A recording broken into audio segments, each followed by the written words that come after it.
Hello Gar, ang gagawin po natin ngayon is Ford Escape. Bali, ang papagawa po ngayon ni Sir is papalitan natin ng silencer at yung catalytic ay tatanggalin natin. Kasi po yung silencer niyang yan is may tunog na siya. Bali, tumutunog siya kaya sabi na may-ari papalitan. Tapos yung sa harap na yon, yung catalytic converter, papalitan po yun kasi bali kumalas na po yung dikit niya sa loob. Bali, parang basag na rin po siya kaya ipapatanggal na ng may-ari para daw umayos yung tunog.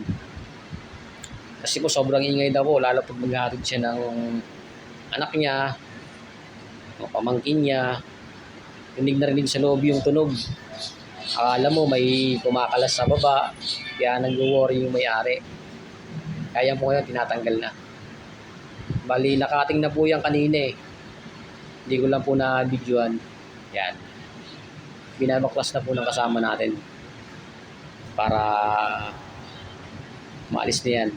Mapalitan ng resonator. Yan. Bali, may naiwan pa yatang konti kasi mukhang kakatingin niya uli eh. Kailangan po kasi medyo pulido yung pagkakaputol para pag tinanggal na wala nang sasabit. Meron po yatang naiwan na konti. Kaya inulit niya.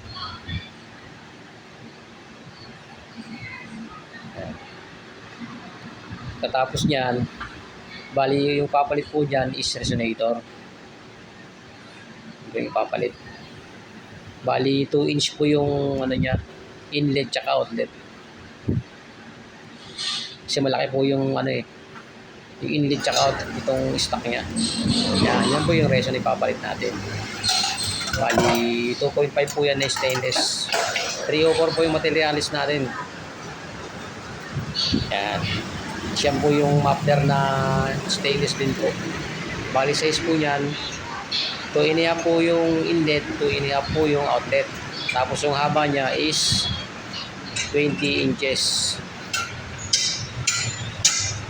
Yan. Diyan po yan ipapalit. Yan sa muffler na original na yan. Bali kakatingin po yan. Kasi yan na po yung ipapalit yan. Yan. Yan na po. I-spot na po yung muffler. Yan. Na-align na po yan.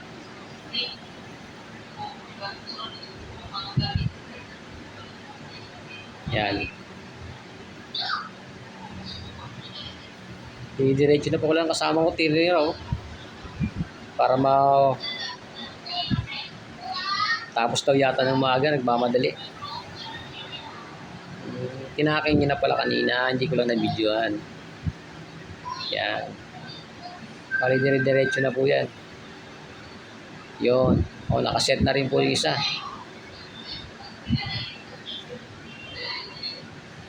Bilis kumuha ng kasama ko. Lupit. Tirador po kasi yan eh. Bali mga pioneer na po yan dito sa trabaho. Ako lang po yung baguhan dito eh. Yan. Galing oh. Bilis oh. Bali yung ginagamit po natin na welding machine is MIG machine. Yan na po ngayon yung kadalasang ginagamit eh. Hindi na po kasi ngayon uso yung ano yung acetylene. Yung makaluma po yung acetylene, yung alambre. Sinihinang kasi pag ganun po kasi medyo hilaw po yung pagkaka-welding, madaling maputol. Kagaya ng MIG. Yan po yung ginagamit sa sa body ng kotse, mga assemble. Kaya lang yung gumagamit po ng robot, hindi tao. Yan, kabila naman po tinitira niya. Bali tapos na po sa kabila eh. Yan ang bilis oh. Ba talaga pag mga expert, ang bilis magtrabaho. Parang wala lang.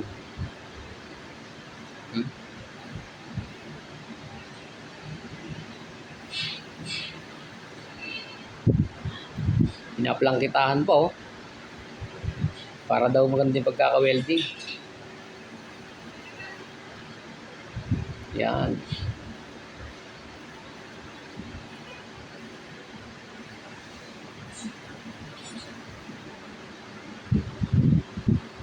Bilis po niya magtrabaho, parang minamani-mani lang eh. Parang wala lang. Oh.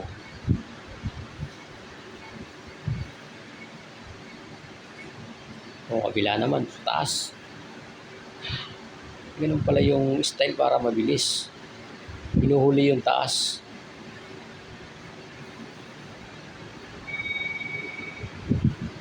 Galing ah. Stock po yun na mags na ano. Ford Escape. Yan. Yan o. Bracket na lang yata yun. Yun, tapos na po. Bali, testing na po yata kung may singaw. Yun, tinig na po ng kasama ko sa likod. Wala daw po singaw. Ganyan po kahaba yung muffler niya at saka yung stock niya. Bali, medyo mataba lang po ng konti ang kinabit namin. Kasi fabricated po yan eh. Bali, universal po yung kinabit namin. Pwede sa 2.8, 3.0, 2.5. Yan. At yung dulo niya, meron pa isang reso na stock. Bali, yung dulo niya po 2.25. Stock po kasi ng Ford. Salamat.